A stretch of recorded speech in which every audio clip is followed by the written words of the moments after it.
Pag ganito ihanda sa inyo mga pagkain sa hainan, sino pa bang ayaw nito? Good morning, welcome to my vlog. Araw nga Sabado nga pala ngayon guys. Nandito tayo sa bahay. So ang gagawin natin ngayon, magluluto tayo ng pangulam natin dito. Mayroon akong nabili na munggo guys at saka pata ng baboy. Yun ang lulutuin natin ngayon, pangulam natin. Malalaki yung pata ng baboy. Laman. Medyo malaman siya. So bago nga pala tayo mag-umpisa, yung mga baguhan sa channel natin, yung hindi pa nakapag-subscribe, mag-subscribe na kayo at pindutin nyo yung notification bell. At i-share nyo rin. At yung mga friends ko, yung mga diehard ko na mga kaibigan, maraming salamat sa inyong suporta. Patuloy-tuloy na suporta. Shout out na sa inyong lahat. Punta sa channel nyo, tuloy-tuloy naman yung panonood ko hanggang hindi ko siniskip yung ads. Pag hindi naman ako nanood, naka-play lang yun. Pag may ginagawa ko, tuloy-tuloy lang hanggang matapos. Sino lang naman tayong magtutulungan, kundi tayo lang naman. Tara na, mag-umpisa na tayo. Ito nga pala yung pata ng baboy. Malalaman siya, 3 piraso. Habad muna natin dahil medyo frozen siya.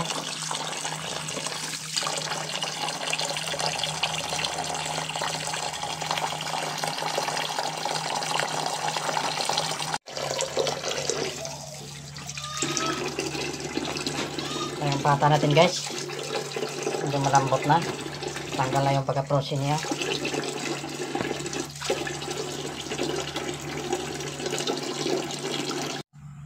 Okay, sasalang na natin, palambutin na natin.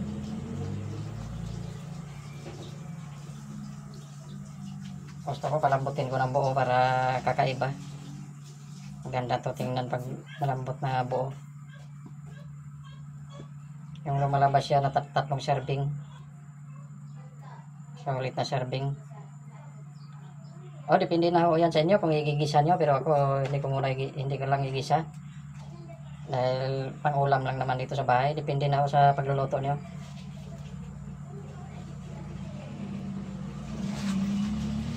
So, takpan na natin.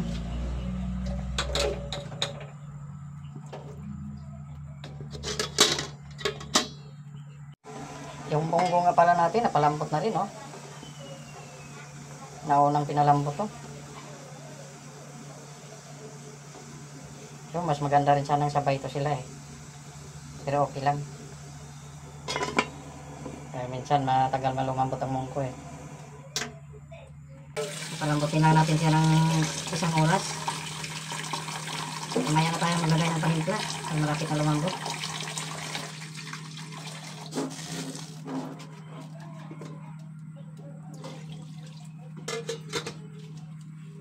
Yung palambot na dahan-dahan lang, hindi minamadali.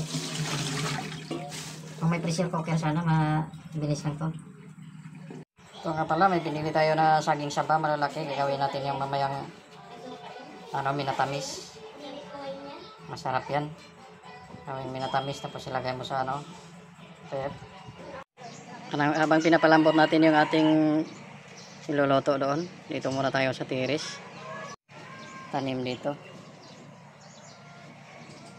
Sitaw, gumagapang na ng sitaw.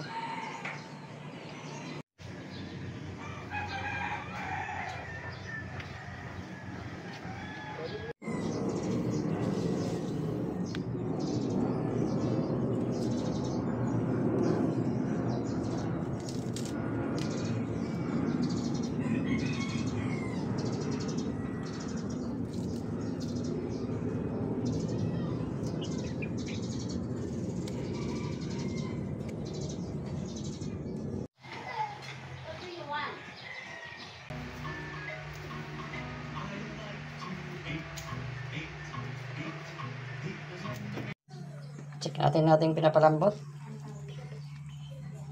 Ayan na, medyo matigas pa. Maganda siya guys. Malaman talaga siya.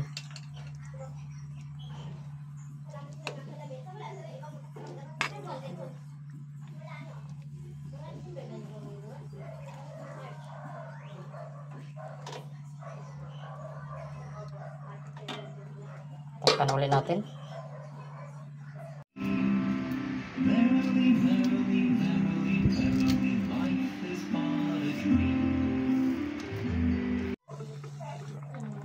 Ito nga pala siya guys, isilipin na natin. At ilalagay na natin yung sibuyas dahil nandito tayo sa bundok, walang masyadong rikado. Simple lang, sibuyas lang. Walang gisa-gisa.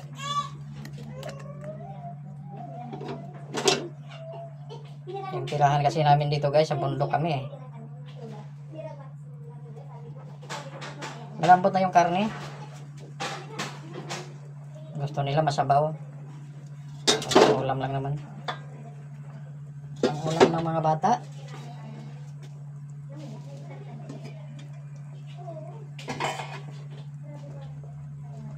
Saka ito yung munggo guys. Pwede na natin ilagay dito ang munggo.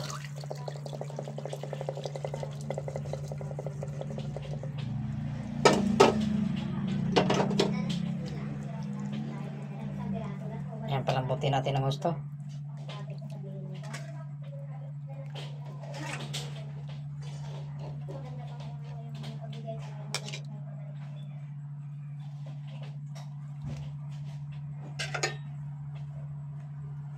Lambutin muna natin siya ulit hanggang maglapot-lapot.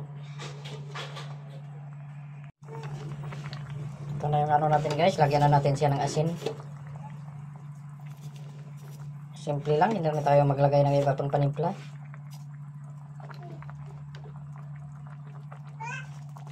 Gusto ko yung ulam na ano lang, lagyan natin sa paminta durog. Yung pagkain na hindi mabitsin, hindi ano.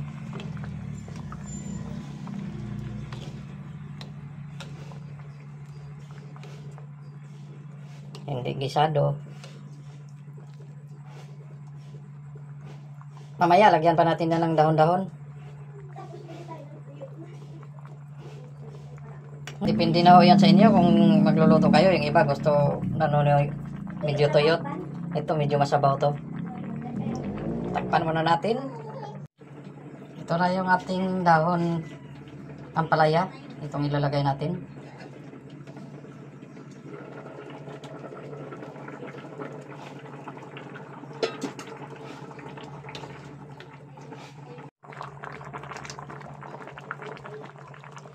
Ayan na guys, malambot na. Umaalog-alog na yung ano, laman.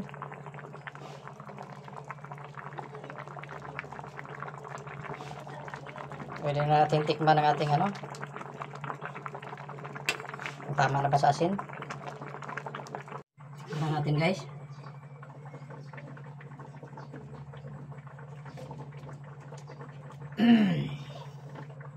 Swabe. Ilagay na natin yung ating ano, dahon ng palaya.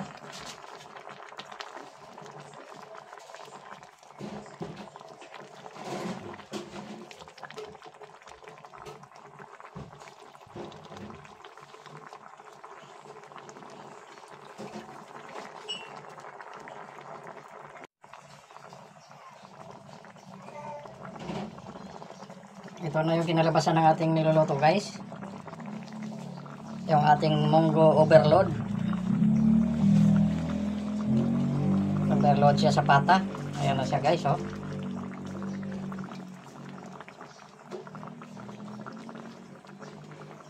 Pag ganito ang ihanda sa inyo, magpagkain sa hainan, sino pa bang aayaw nito? Oh, maraming salamat sa inyong panonood. At pag nagustuhan niyo itong video na to, subscribe na kayo.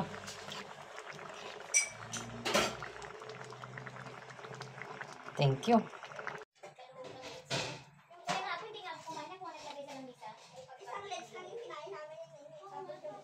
Yun, oh.